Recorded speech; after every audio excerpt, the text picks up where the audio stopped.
नमस्कार। आज का जो टॉपिक है मेरा born Haber cycle. Born Haber cycle पे आज हम डिस्कस करेंगे और जानेंगे बॉर्न हाइवर साइकिल क्या होता है। उसके पहले अगर आप चैनल को सब्सक्राइब नहीं किए हैं तो सब्सक्राइब कर लीजिए, क्योंकि आने वाले समय में और इंटरेस्टिंग वीडियो हम आपको अपलोड करेंगे। तो उसको जानने के लिए चैनल को जरूर सब्सक्राइब करें। ओके, तो पहले हम जाने बॉर्न हाइवर साइकिल क्या है। तो बॉर्न हाइवर साइकिल को जानने के पहले सबसे इम्पोर्टेंट चीज कि बॉर्न हाइवर साइकिल का नाम क्यों पड़ा।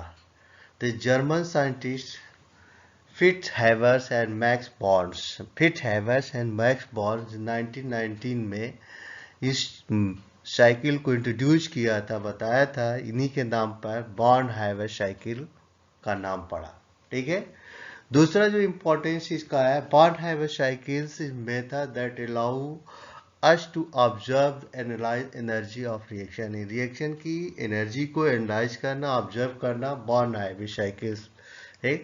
एंड थर्ड जो इम्पोर्टेंट पॉइंट है कि Born Haber cycle mainly use to calculate the lattice energy, यानी लैटिस एनर्जी को कैलकुलेट करने के लिए बॉर्न हाइवर साइकिल का प्रयोग किया जाता है। तो बॉर्न हाइवर मेनली यूज किया जाता है वो लैटिस एनर्जी को कैलकुलेट करने के लिए। जैसे कोई भी रिएक्शन में ये स्टेप इन्वॉल्व होते हैं, जैसे electron affinity, ionisation, potential, sublimation energy, the heat of formation and dissociation energy. तो जैसा कि हमें पता है कि इलेक्ट्रॉन एफिनिटी इलेक्ट्रॉन लेने की कैपेसिटी, आयनाइजेशन पोटेंशियम इलेक्ट्रॉन निकालने की कैपेसिटी, सब्लिमेशन एनर्जी ऊर्ध्वपातन ऊर्जा से कहते हैं, यानी सॉलिड से सीधे गैस में कन्वर्ट करने, हीट ऑफ फॉर्मेशन एनर्जी से हम संवहन ऊर्जा कहते हैं, यानी रिएक्शन में दौरान जो टोटल एनर्जी इन्वॉल्व होती है। और डिसोसिएशन एनर्जी यानी उस अणु को डिसोसिएट करने के लिए जो एनर्जी इन्वॉल्व होती है उसे हम डिसोसिएशन एनर्जी कहते हैं। तो किसी भी रिएक्शन में सारे स्टेप इन्वॉल्व होते हैं और इन सारे स्टेप को एक साइकिल के थ्रू बांध दिया गया, जिसे हम बॉर्न हाईवे साइकिल कहते हैं। ओके। तो नेक्स्ट जो है कि बॉर्न हाईवे साइकिल को अगर हम दूसरे शब्दों में जाने तो born highway cycle of enthalpy change process, यानी किसी आयनिक क्रिस्टल को बनने के लिए किसी एलिमेंट से जब आयनिक क्रिस्टल्स बनते हैं उस दौरान जो एंथैल्पी फॉर्मेशन होता है, एंथैल्पी फॉर्मेशन का निर्माण होता है सॉलिड कंपाउंड्स का, वो नेट जीरो होता है। यानी जो कंप्लीट रिएक्शन हो जाता है उस समय जो फाइंड आउट होता है एंथैल्पी जो चेंज होता है उसका, वह जीरो होता है। तो एक साइकिल के थ्रू होता है जिसे हम कहते हैं बॉर्न हाईवे साइकिल। ठीक है। Next, examples of born highway cycles. तो सबसे अच्छा जो एग्जाम्पल्स है वो सोडियम क्लोराइड। तो जैसा हमें पता है कि सोडियम क्लोराइड बनने के लिए सोडियम और क्लोरीन गैस का यूज किया जाता है। तो सोडियम क्लोरीन गैस, सोडियम और क्लोरीन गैस मिल करके सोडियम क्लोराइड बनाते हैं सॉलिड, और इसमें delta H F 411 kilo joule पर मोल्स एनर्जी इन्वॉल्व होती है। तो डेल्टा एच एफ क्या है? हीट ऑफ फॉर्मेशन, जिसे हम संवहन ऊर्जा भी कहते हैं। तो संवहन ऊर्जा यानी जितना एनर्जी इसमें इन्वॉल्व हो रही है बनने के लिए, यही इसकी संवहन ऊर्जा कहलाई। ठीक है। तो ये जो सिंपल सा रिएक्शन हमको दिख रहा है कि सोडियम और क्लोरीन मिल करके सोडियम क्लोराइड बन रहे हैं, तो ये सिंपल सा रिएक्शन बनने के लिए 5 स्टेप लगते हैं, नॉट ए सिंगल, यानी एक सिंगल स्टेप में नहीं होते, या 5 या एक से अधिक, 5 से भी ज़्यादा भी स्टेप इन्वॉल्व हो जाते हैं। तो इन सारे स्टेप को एक रिएक्शन या एक चेन, यानी सारे स्टेप को एक स्टेप वाइज सिस्टमेटिक ढंग से रिप्रेजेंट करना ही बॉर्न हाइवर साइकिल कहलाता है। और इस प्रोसेस के दौरान जो एनर्जी लास्ट में मेजर की जाती है उस एनर्जी को हम लैटिस एनर्जी कहते हैं, जो एक्सपेरिमेंटली मेजर हो जाती है। ओके। ओके। जैसे नंबर 1 स्टेप है, अगर उस रिएक्शन का नंबर 1 स्टेप है सॉलिड, यानी sodium solid atom sublimise to gas, यानी सोडियम सॉलिड को सीधे गैस के रूप में कन्वर्ट कर दिया गया।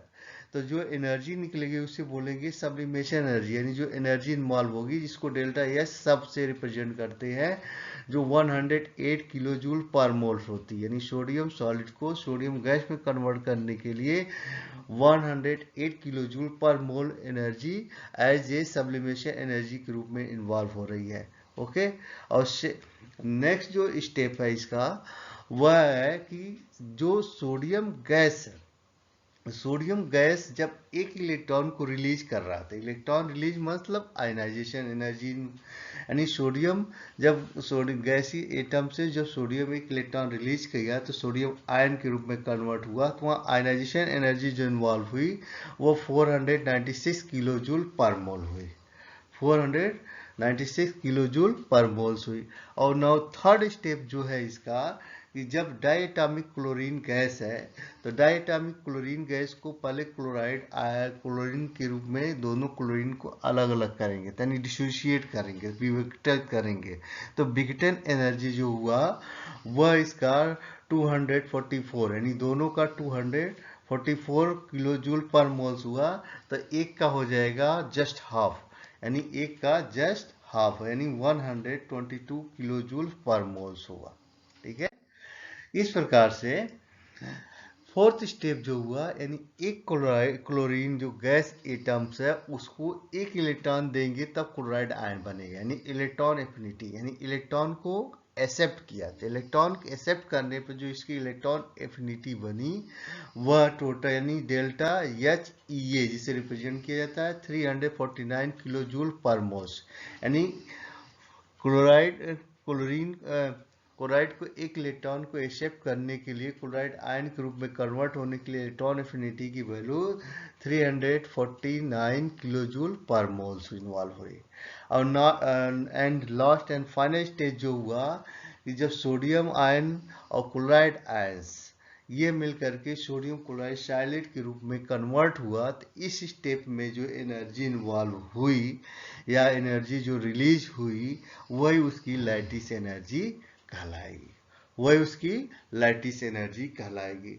तो लैटिस एनर्जी को कैसे कैलकुलेट करेंगे कि यह 1 से 4 यानी 5 स्टेप प्रोसेस हुआ था। 1 से जो 5 स्टेप प्रोसेस हुआ तो net enthalpy of formation of solid crystalline sodium chloride from sodium and chlorine their standard conditions of solid and gas respectively, यानी 1 से 5 स्टेप में जो सोडियम क्लोराइड बना उस स्टेज में जो है नेट एंथैल्पी चेंज है वही उसकी क्रिस्टलाइन एनर्जी के रूप में कन्वर्ट होगी।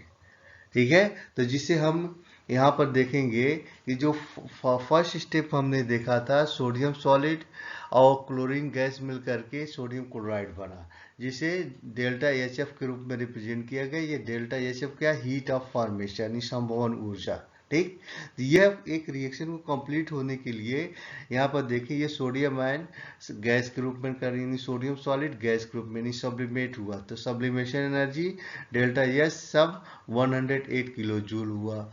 और ये सोडियम गैस एक इलेक्ट्रॉन रिलीज करके, यानी आयनाइजेशन पोटेंशियल, यानी 496 किलो जूल पर मोल के रूप में सोडियम आयन के रूप में कन्वर्ट हुआ। इसी प्रकार क्लोरीन गैस है, क्लोरीन गैस को यानी क्लोरीन के दो अणुओं को अलग अलग करके क्लोरीन एटम के रूप में कन्वर्ट किया गया। तो यहाँ पर dissociation energy 122 kilo joule per मोल हुआ। तो ये क्लोरीन गैस एक इलेक्ट्रॉन लेकर इलेक्ट्रॉन एफिनिटी यानी यहाँ पर 349 किलो जूल के रूप एनर्जी इन्वॉल्व करके क्लोराइड आयन के रूप में कन्वर्ट हुआ। यह सोडियम और क्लोरीन मिलकर के पुनः सोडियम क्लोराइड बना। तो ये सोडियम क्लोरीन मिलकर के जो सोडियम क्लोराइड बना यही आपका लैटिस एनर्जी है, यानी जो 788 किलो जूल पर मोल दिखा रहा। तो इसके हम कैलकुलेट कर सकते हैं, यानी यहाँ पर हमें डेल्टा एच एफ की वैल्यू जो है वो भी पता है, डेल्टा एच सब्लिमेशन की वैल्यू, आयनाइजेशन पोटेंशियल की वैल्यू है, डेल्टा एच डिसोसिएशन की वैल्यू बस, इलेक्ट्रॉन एफिनिटी की भी वैल्यू पता है, यू की वैल्यू हम कैलकुलेट कर सकते हैं। ठीक है, अगर यू की वैल्यू कब मालूम है तो डेल्टा एफ की वैल्यू भी हम कैलकुलेट कर सकते हैं। अगर हम इस रिएक्शन को देखा experimental lattice energy all other enthalpy can be experimentally measured, तो इसको मेजर किस कर सकते हैं, यानी इस फार्मूले के द्वारा डेल्टा यू की वैल्यू को हम ज्ञात कर सकते हैं। यानी ये आ गया -788 किलो जूल पर मोल्स, 88 किलो जूल पर मोल्स। यानी इस रिएक्शन में कि आयनिक क्रिस्टल को बनने के लिए 788 किलो जूल पर मोल्स एनर्जी इन्वॉल्व होगी। ठीक है, अगर हम इसको एक रिएक्शन के रूप में देखें, इसको सिंपल डायग्राम के रूप में, तो यहाँ दिखा है मेटल, यानी ये सोडियम मेटल मान लीजिए, ये नॉन मेटल, ये क्लोरीन गैस मान लीजिए। तो सोडियम का सब्लिमेशन हुआ और क्लोरीन गैस का डिसोसिएशन हुआ। तो क्लोरीन, ये सोडियम का सब्लिमेशन हुआ तो आइसोलेटेड होकर अलग हो गए, क्लोरीन का एक क्लोराइड के रूप में अलग हुए। तो फिर ये सब आयनाइज, यानी सोडियम आयन जो हुआ एक इलेक्ट्रॉन रिलीज करके आयन ग्रुप में कन्वर्ट हुआ, और क्लोरीन क्या हुआ, एक इलेक्ट्रॉन लेकर क्लोराइड के आयन ग्रुप में कन्वर्ट हुआ। तो ये पुनः सोडियम क्लोरीन मिल करके, आइसोलेटेड आयन मिल करके पुनः आयनिक क्रिस्टल के रूप में कन्वर्ट हो गए, और ये दोनों मिल करके सीधा रिएक्शन बन गया आयनिक क्रिस्टल, जिसे हम डेल्टा एच यानी हीट ऑफ फॉर्मेशन एनर्जी के रूप में जानते हैं। तो ये भी वन हाइब्रिड साइकिल है, और पीछे वाला जो पड़ा वो भी वन हाइब्रिड साइकिल्स है। ओके, आई होप कि आपको समझ में आ गया होगा कि बॉर्न हाइबर साइकिल्स क्या है। तो जैसा कि इस डायग्राम में रिप्रेजेंट हो रहा है कि बॉर्न हाइबर साइकिल्स में ये सोडियम आयंस, क्लोराइड आयंस, यानी क्रिस्टल्स के आयंस हैं जो आपस में संयोग करके ये आयनिक क्रिस्टल्स बना रहे हैं। ओके, आशा करता हूँ आपको समझ में आया गया होगा। अगर कोई क्वेश्चंस इससे रिलेटेड है तो आप चैट बॉक्स में लिख सकते हैं, कमेंट बॉक्स में लिख सकते हैं, और वीडियो देखने के लिए बहुत बहुत